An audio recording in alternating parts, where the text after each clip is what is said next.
To the Vibe Podcast coming at you another episode. I appreciate you guys rocking with. Please make sure you like, subscribe, and share as we dive into this. We're out of Second Timothy today. Paul's writing to Timothy. I know a lot of people that say that Paul was probably at the end of his days, so it's kind of like an urgent message that he was sending to Timothy. But we're going to be in chapter 4. Um, we'll start. We get started in verse 2. Preach the word, be prepared in season and out of season. Correct, rebuke, and encourage with great patience and careful instruction. For the time will come when people will not put up with sound doctrine. Instead, to suit their own desires, they will gather around them a great number of teachers to say what their itchy ears want to hear. They will turn their ears away from the truth and turn aside to myths. But you keep your head up in all situations, endure hardship, do the work of an evangelist, discharge the duties of your ministry. So this is a verse he's writing to Timothy. Basically, it's a verse of encouragement essentially for him. Within the encouragement, though, there are there's some issues. He's pointing out some issues, and Paul is great at pointing out issues. Um, from most of his writings, that's what you'll see. He is very direct and to the point, and so we look at sound doctrine. What does it mean to have sound doctrine? So Paul he basically instructs Timothy to preach the word, be prepared in season, out of season, correct, rebuke, and exhort. Exhort that's using it's a different translation, but it used the word exhort with complete patience. So exhort strongly is to strongly encourage or urge, like you're trying to get somebody to move, right? You're trying to get somebody to come off of whatever position they're on and say, hey, this is probably the better position over here. So I'm going to urge you to do this, right? Or I'm going to, and the message is with urgency. And so when you give a message with urgency, it's kind of like when you go into a school and say the fire alarms go off. Like when you think urgency, think of that. It's like all bells are ringing, something has to change. A movement has to be made, right? And so an action has to be taken, is essentially what Paul's writing to Timothy to tell him to continue to do, right? And the key word in there is urgency. This verse is one of those verses where there is urgency behind it because they're talking about a time in history where, and this is prophecy. He's prophesying, right? He's saying that there's going to come a time in history when people would rather hear what makes them feel good as opposed to truth, or people will turn away from truth. And we know what truth is. God is the truth. So if he's true, then they're basically turning their back on God. And again, as I always talk about the Bible, rarely does the Bible talk about non-Christians. The Bible, usually most of the time that there are letters being written in the Bible, he's talking about Christians. And so this is Christians turning away from the truth. Um, and I'll go in depth on that here in a little bit. The word is true, and it comes from God, right? So what is the issue then? In doctrine, if people are worried about what makes them feel good. And you think about feel good ministry, you think about motivational speakers, you think about pastors um, that do the whole prosperity preaching. You know, oh, well, you're gonna get this, you're gonna get rich, it's basically preaching that you're gonna get something for doing something. If you listen to what they're saying, you're gonna get something because you did something.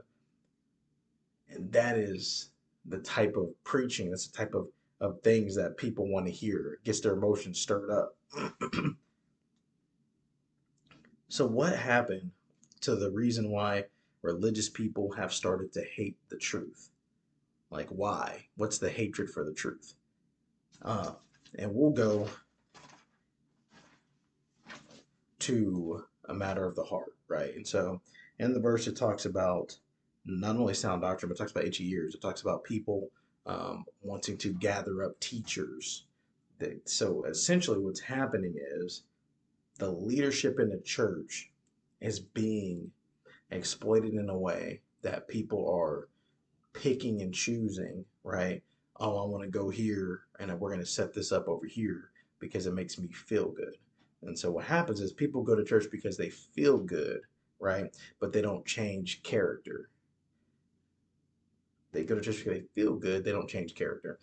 Just like in Matthew 23, he speaks to the Pharisees. He's like, you guys cleanse the outside of the cup. So essentially, what's happening in religion here is people are worried about the outward religious. Like they want to seem like they're a religious person without actually being a Christ centered person. Because to be Christ centered, your heart has to change. Because if your heart changes, your actions change, right? And so a lot of people will change appearance. Appearance is easy to change. So let's take a minute and dive into appearance being so easy to change. As a guy, I can have scraggly hair. I can cut my hair nice, like I got my hair cut today, so I can get my little fade going on, get my lineup going good, and now I look more presentable. Whereas at 9 o'clock this morning, before I got my hair cut, I looked a certain way, right? So what did I do? I changed the outward appearance, made myself appear more professional or whatever, what have you, whatever you want to say. And so, but does that mean that my actions or my heart change? No, my outward appearance change. And so people take note of the outward appearance change because it's easy to see. It's harder to see a person that has the character changes. And so think about it. Like if you're going on a date, you're a lady, you going out, you got a hot date tonight. And so you put on makeup and all this jazz, you're covering up and got your dress on and all that stuff, get your heels on, get your nails done, and you're out there, right? So you go out there and you give, there's an appearance. So you're giving off an appearance of something, right? An appearance of I'm trying to look good or I'm trying to get this guy's attention, or I'm trying to get this woman's attention. So your appearance is not necessarily um, for the walk with Jesus. Your appearance, 99.9% of the time, is for people. And so what's happening here, what you're seeing is happening here, and what Jesus spoke about in Matthew 23 is that when people are focused on the outward appearance, they're focused on people.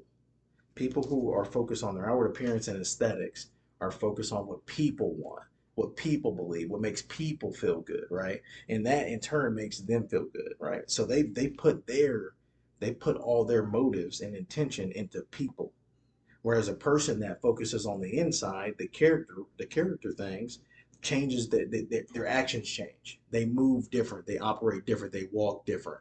You can tell that they have fruits of the spirit. Whereas a person that just look good, it's like a shiny apple that tastes nasty. Like the apple real shiny, but the apple just don't got that taste, right? You ever had an apple and it looked like trash, but you ate it, you bit into it, and it's just like, man, that's a great apple. That right there is the Christ centered fruit. It may not be the best looking fruit on the tree, but it's wholesome on the inside. Whereas you got the shiny fruit over here that's glistening and glaring, and people are like, man, I need to eat that, right? They eat it and it doesn't have to like that. It's not as wholesome. It doesn't have that same to it, right? And so that's what I see here when he's talking about people that don't want to hear the truth. They don't want to change their character. And so what happens is when you get into a point like this is people will go to places that make them feel comfortable or places that make them feel emotionally good. And what happens is people will go to church for years and years and years and years and years, but never actually walk with Jesus Christ, right? That's so they say the spirit of religion. That's why a lot of people are using that term now, the spirit of religion. That's just an overly religious person that doesn't actually walk with God.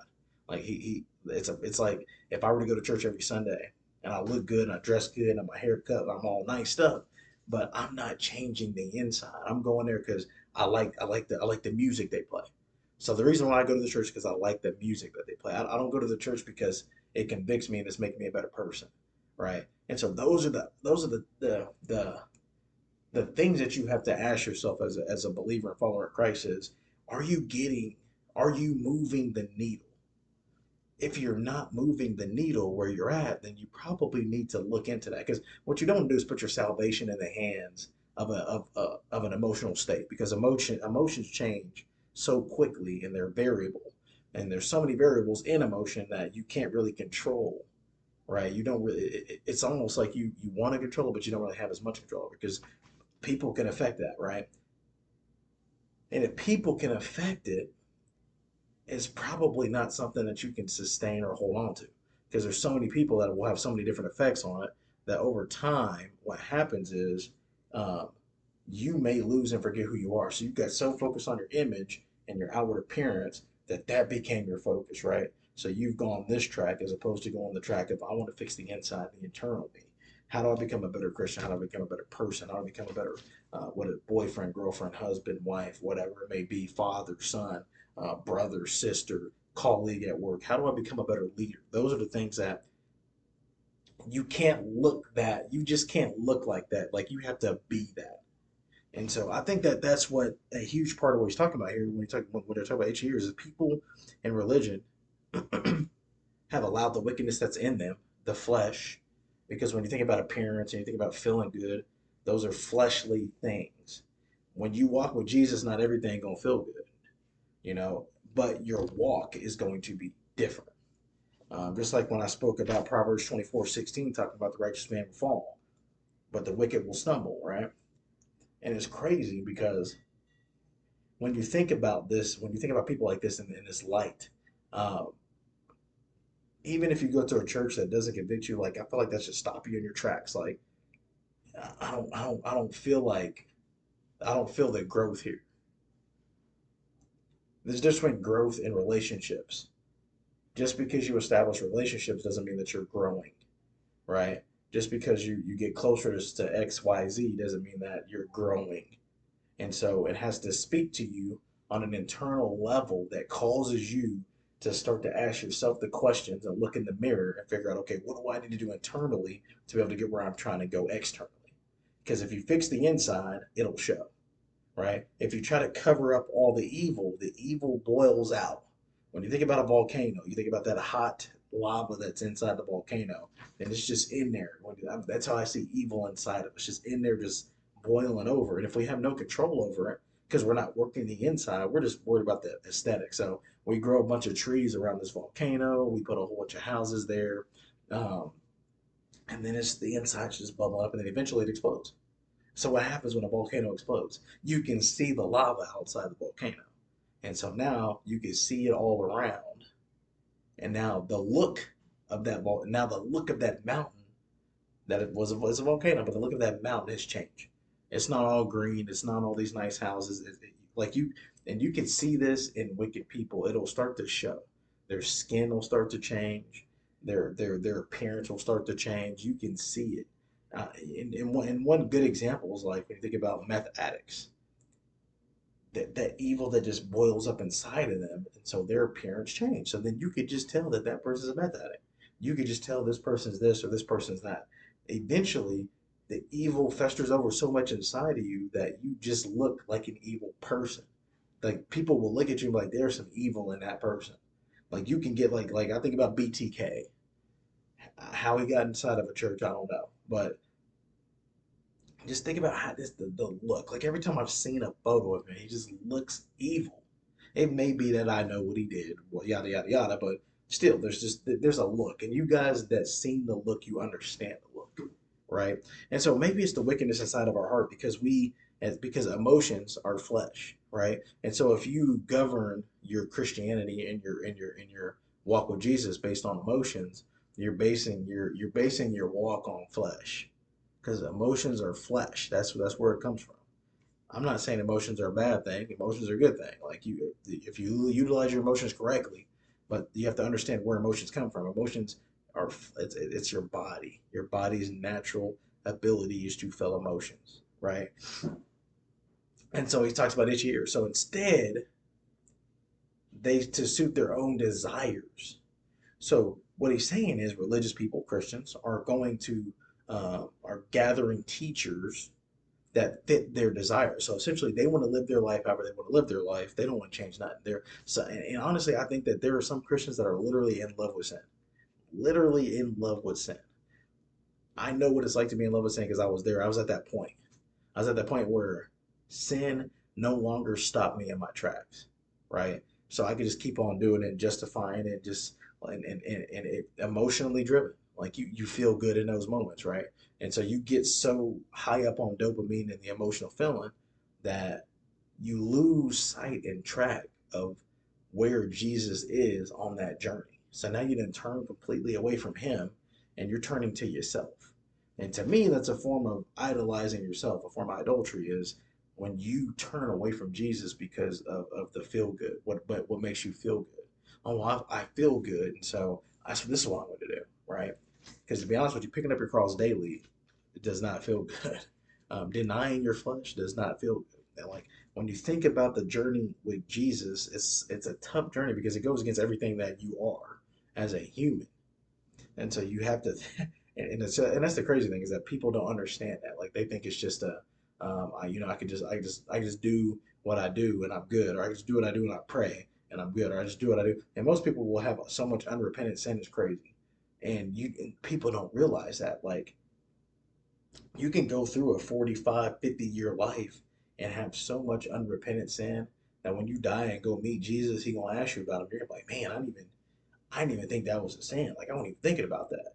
And it's crazy because we have become so indoctrinated to the emotional side and the outward appearance of religion that we forget to work on the inside. And if you work on the inside, like I said, sin will stop you in your tracks. 100% will stop you in your tracks. And so what's happening here is what he's saying is they are going after what they desire, right? Which is flesh, 100% flesh. And so you have a bunch of flesh-minded people that are making decisions on who the spiritual leaders are based on their flesh. And so what do you think is going to happen? It's going to get out of whack, right? And I put it in my notes, those type of desires come from the flesh. The desire to feel good, the desire to be noticed, things like that, they come from the flesh. So they gather teachers to say what their itchy ears want to hear. When I think about itchy, I think about allergic. They're allergic to the truth. You get so far gone in the spirit of religion and being a religious individual that you become allergic to the truth. Like the truth sucks now. Like if you hear anything that's talking about the truth, you shut it off. It goes in one ear out the other. Um, this happens. This literally happens to people all the time. They get so far gone that the truth absolutely stings them every single time they hear it. They don't even want to hear it. Like think about it like this: when you have a desire for Jesus that is out of this world, just a love, a desire, you want to hear the truth. But when you get to the other side, there's another side to that coin that you're so far gone that the truth stings you so much that you don't even want to hear it. You turn your nose up to it, you tune it out because the truth speaks out against the life that you're living. And if the truth speaks out about against the life that you're living, you got to examine your relationship with God. And that's the thing. Most people don't want to examine that relationship because they think that if I go to church on Sundays, I go to Sunday school, I tithe at the church, I sing in the choir, I read my Bible twice a week, I have the greatest relationship with God ever. Those people that are routine be some of the most furthest away from God that you can ever deal with. They become, and it becomes a mindset. This is a religious mindset that as long as you do the routine, you're close to God. That is not correct, right? Long as you do the routine, you're close to the routine. Um, Say you have a significant other, you're married, right? And your wife has a routine. She goes to work out every day. She eats an apple before she goes. She has a routine. She does a routine every single day. Does that routine bring her closer to her husband? No. It brings her closer to the routine. So just because you do the routine things does not mean that you're close to God. Being close to God is a relationship, right? When you have a relationship, you operate different. When you have a relationship, it can alter your routine, right? When the relationship becomes more important, it can alter your routine. So, say you've got that same wife, she eats her apple in the morning, smoothie, breakfast, works out, yada yada. Now she's like, well, I want to value my relationship with my husband. So instead of eating the apple and drinking the shake, I'm going to have breakfast with him, and then I'm going to go work out, right? The relationship mattered so much more that she changed the routine to better benefit the relationship. That is where we need to get as Christians. We need to understand that the relationship matters more than the routine. And so when the relationship matters more than the routine, you will alter your routine to better the relationship. And when you better the relationship, in essence, right, you're changing your character because now it's not all about you. Well, I do like the wife could be like, well, I want to get up every morning and I want to eat my apple and drink my shake and go work out.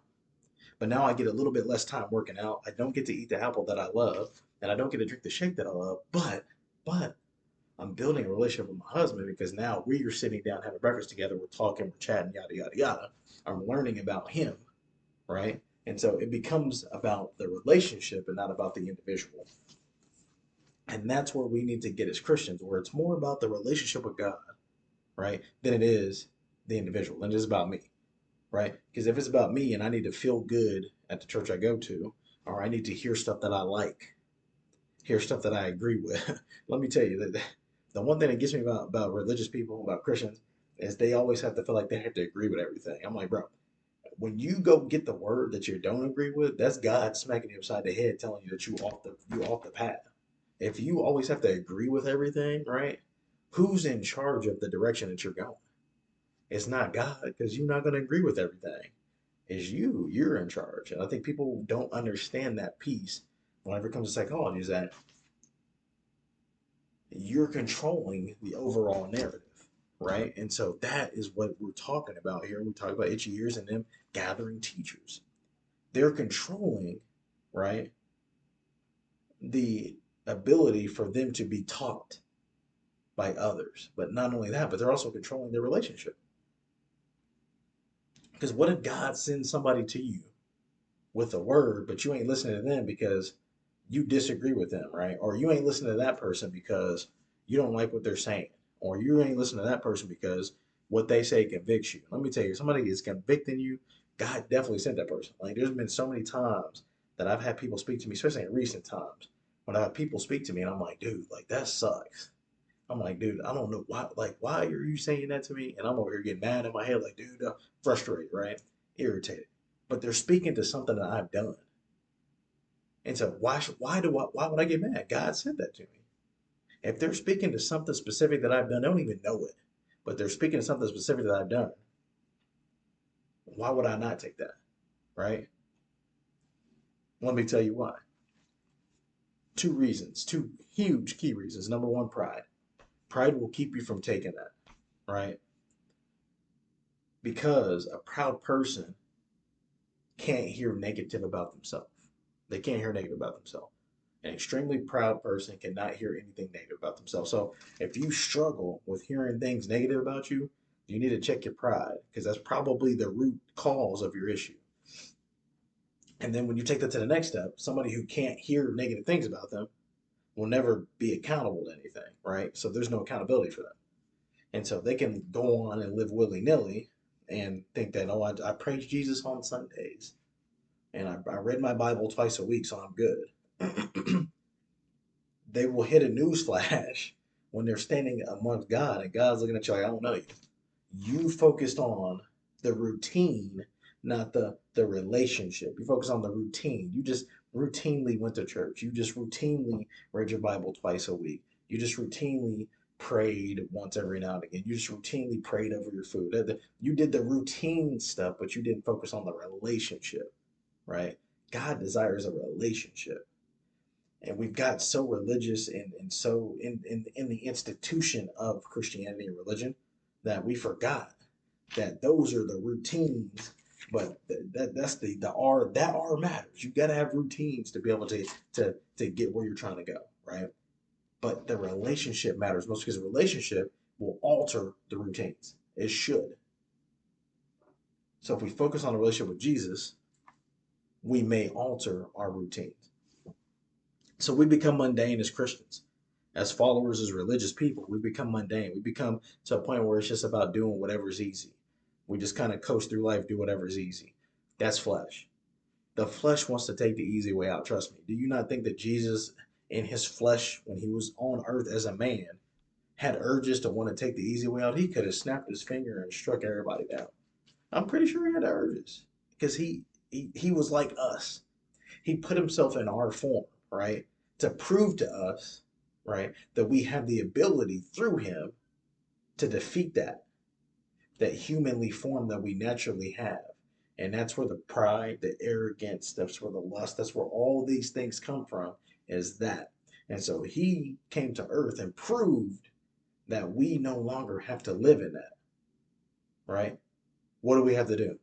Have that relationship. He didn't say have the routine. Jesus did not come to here, well, if you do the routine, you'll be getting, no, no, no, no. The relationship. The relationship alters all things. And actually, people are more likely to change for a relationship than they are for routines. Because routines don't even require you to change for them. Routines are just things that you do routinely. So there's no real change that's required. But for a relationship, you got to change.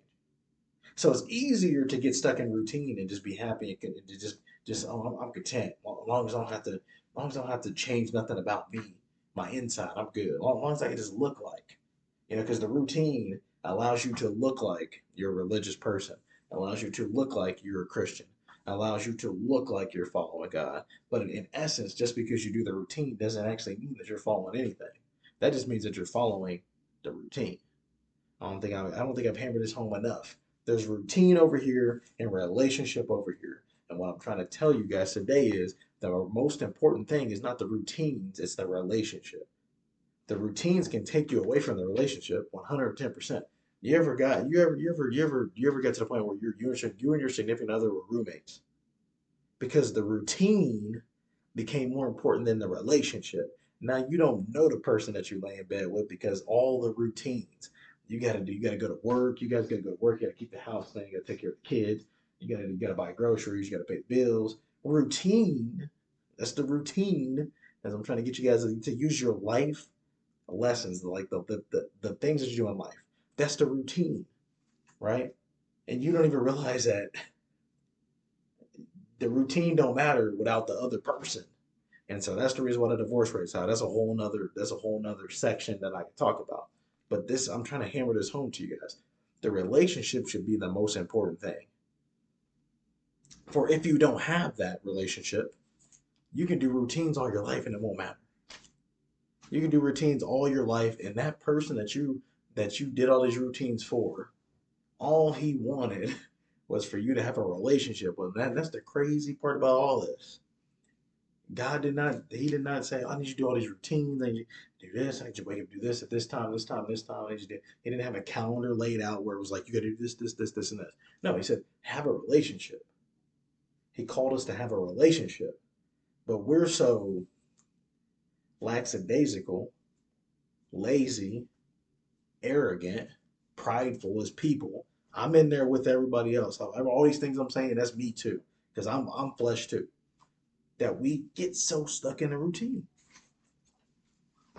Let me tell you a little tidbit about me. So I've done home church, I've done big church, I've done small church, I've done all kind of church, right? And I would advise people that if you've only done church one way, to try doing church other ways. Because how do you know unless you tried it, right? Some people just get stuck.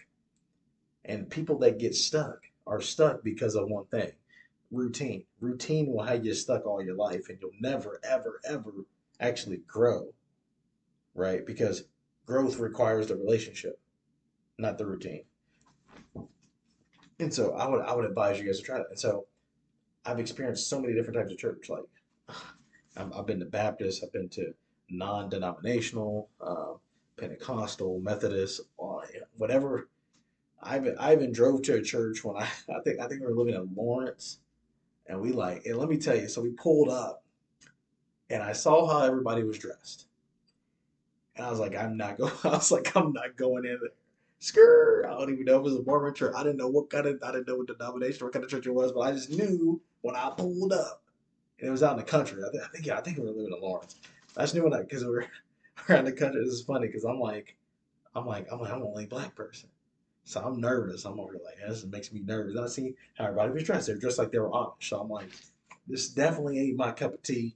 Skirt. So he pulled up out of there. But I say all that to say this: routine will keep you from growth because most people, when they construct a routine, it's for comfort. Growth is going to come with pain. Growth is going to come with turmoil. Growth is going to come with looking at the reflection in the mirror. And so that's what he's saying to Timothy here. He's saying that Christians and believers are just getting into these routines, or just doing these things, and they're getting comfortable, and they begin to focus on things that they should not be focused on, right? What makes me feel good may not be good. I feel good. Like, I used to drink heavy back in the day. Well, I wouldn't say heavy, but I used to drink a lot. I used to like going out to bars and clubs and all that stuff and getting drunk. I felt good when I was drunk, right? But that good for me? No. So just because you feel good doesn't mean that it's good for you, right? Sometimes you need the pain in order to grow. And so it's a fine line. It's a fine line that we're walking. And so you have to be careful. Your desires can't outweigh the relationship. Your emotions and how you want to feel cannot outweigh the relationship. Cannot outweigh the relationship. There's nothing more important than a relationship. So it talks about itchy ears, which whenever I hear itchy ears, I'm like allergies, allergies. And I found this quote in a as I was reading about this stuff, and I definitely want to point it out. Itchy ears is referring to people eager to listen to messages that cater to their own desires and avoid messages that challenge their beliefs. Challenge their beliefs, right? And so what it's saying here is that the reason why you're stuck, the reason why the routine is the most important thing to you, is because of your beliefs. What is it that you believe that keeps you stuck on a treadmill running? You're running fast, but you're not going anywhere. It's your beliefs. And so people don't want their beliefs to be challenged. And let me tell you something. This right here not wanting your beliefs to be challenged is one of the number one symbols of pride in religion, in Christianity, in followers of Christ. Not wanting to have your beliefs challenged. Because people take pride in what they believe, right? And so it's natural human nature to be prideful about whatever it is that you believe. And so as Christians, we get prideful about what we believe. And so here, when it talks about itchy ears and the desires, it's catering to your lifestyle. You can tell what a person believes by how they treat other people, right? You can tell what a person believes by how they operate, how they walk. And people always talk about spiritual fruits and all this jazz and all that stuff. But I'm like, dude, what about that light? Like, I got a light on me right now. Like, if I turn all the lights off in this room, that light is all that you'll see. You wouldn't even see me. If you're a white person and you're standing in that corner, you wouldn't even be seen either because it's dark. But the thing is, when you walk in the light, you have a light. It's a candle. I think about it like a candle. God is the lighter, right? His word is the fuel. We're just a candle. He just keeps us lit. But in order for you to get lit, right, to get that light, you got to go to the source. The source is not your routine.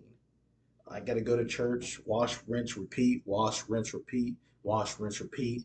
That's what people do. They literally wash, rinse, repeat their whole life, and then they get to Jesus, and they up there, and God's like, man, and they got this list of things. Like, man, I went to church 375 times in a row.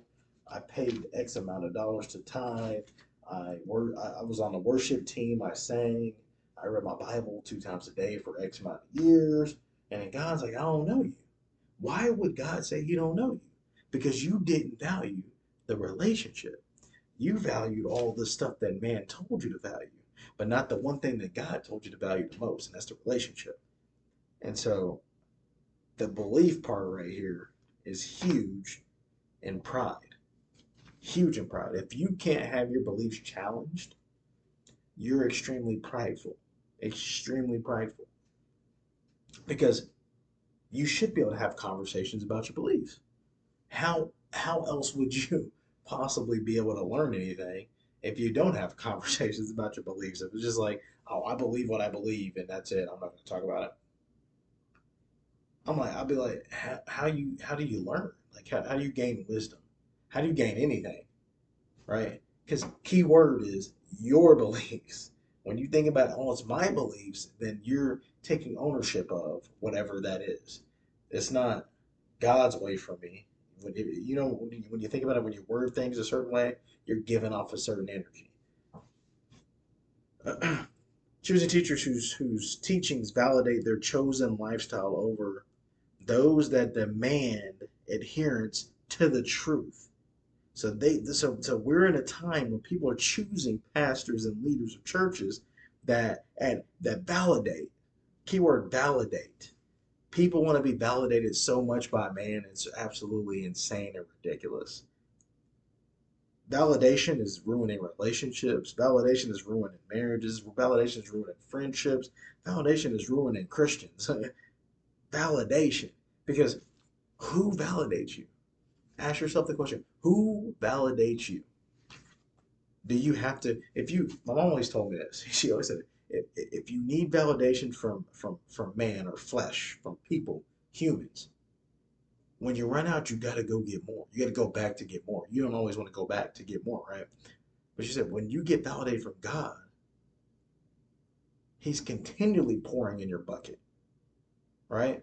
And a lot of people that need validation all the time and they just continue to walk through life and need to be validated constantly, there's holes in their bucket. So no amount of validation is going to even satisfy them anyway. And so there's only one way to turn to be able to get the type of validation that you need. That's God. God is the only one who can seal them holes up in your bucket. So if you're walking around with holes in your bucket because you need validation, and you're operating your life based on validation, there are people that their routine has validation written on top. Whatever it takes to get me validated, that's what I'll do. And the crazy thing is, the people that validate them, right, don't matter as much as the one that could give you eternal validation, which is God. God can give you eternal validation. And so it says, seek first His kingdom and His righteousness, and everything else be given to you. Seek Him first, right? People want to be validated by man, not men, but man. When I say man, I mean men and women. So they will go out of their way to do whatever. And guess what validates men and women? We will go back to some of the earlier teaching. Outward appearance, aesthetics. People are aesthetically pleased. So if you're worried about how you look and aesthetics, and if you portray I'm a Christian, or if you give off Jesus vibes, right? You're trying to get validation from man. You're not worried about what Jesus thinks about you. Let's just be honest. You're 100% not worried about what Jesus thinks about you. Because if you're worried about what Jesus thinks about you, then you would change internally, and your outward doesn't matter. Because Jesus also said, come as you are. Because God will take you in the spot that you're in right now. If you look like a homeless person, He don't care. He can change the heart of a homeless person. If you look like a rich man, He don't care. He can change the heart of a rich man. And so we have become a society, we've become a religious sector of individuals, when you think about Christianity, that has turned to validation as fuel to keep us going. Some people can't even live their life without being validated. Some people can't even operate without some form of validation. And validation is like, if we were to go back into the Garden of Eden and the tree of knowledge of good and evil, there will be, I'm gonna give you three fruits. Y'all know three fruits that would be on there that you should eat. Pride most definitely would be on there. Uh, Validation would be on there too. 100% validation would be on there, because validation can ruin an individual. Validation can ruin a person. It can ruin a relationship. It can ruin a relationship with God. It can ruin a lot of things, because people that seek it don't change in here. They outward. It's all about what it looks like. Aesthetically pleasing. But those are two fruits that I would be like, man, that would be on that tree. 100% that would be on that tree. So they're seeking teachers to validate their chosen lifestyle over the demand, right? Those that demand adherence to the truth. I'm gonna end this section on that. Those that demand adherence to the truth.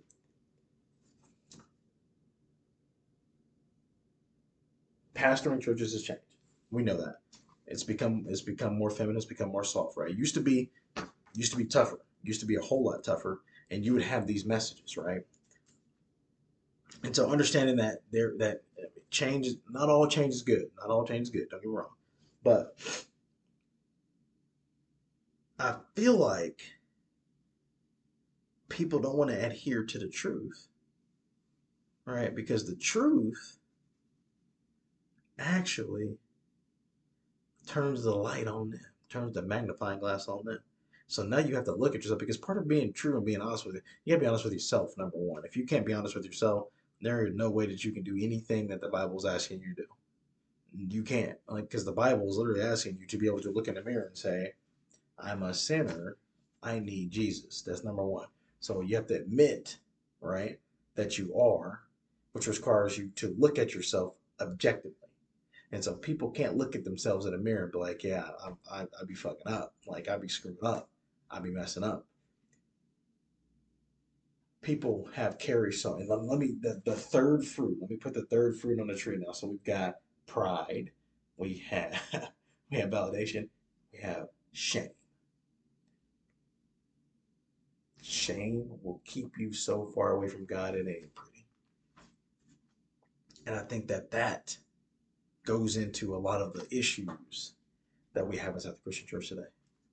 There's a lot of shame. And I think that the shame comes from how Christianity used to be. It used to be that you had to do like this and you had to be the perfect person. And so, so many people found out that they weren't the perfect person that shame just overwhelmed them.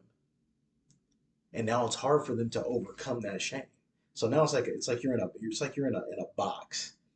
And in the box itself is shame. And so you're trying to figure out how to navigate shame while at the same time grow a relationship with Jesus.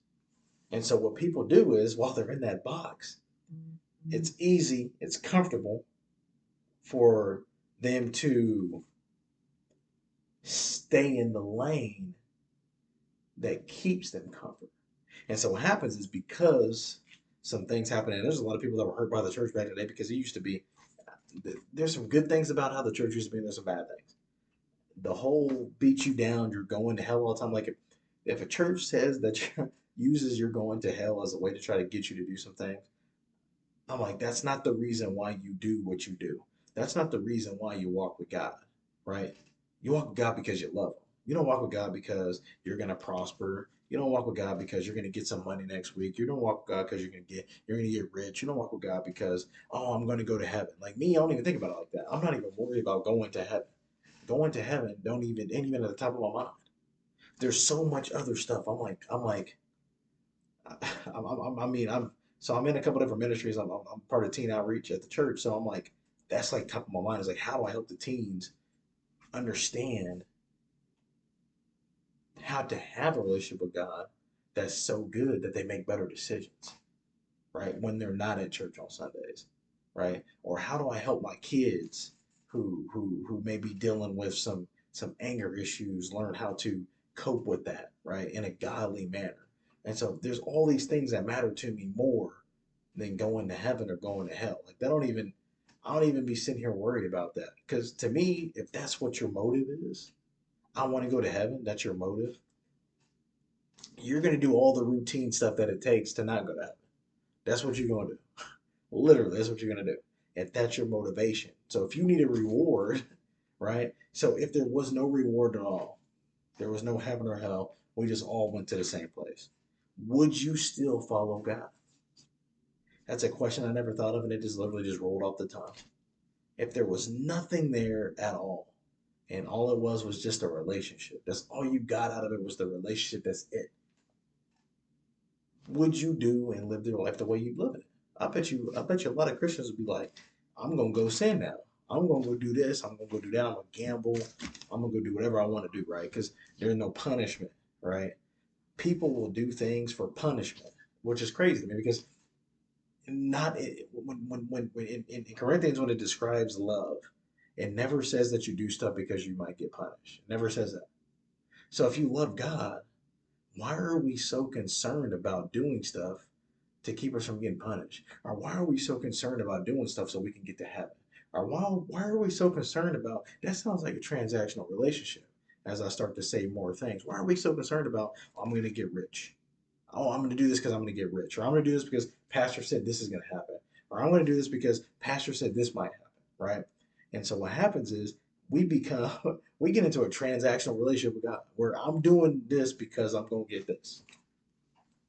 And that's probably the majority of Christians, if we're being honest. If we're being honest, they don't like. I don't even think about having an end. I don't even think about that.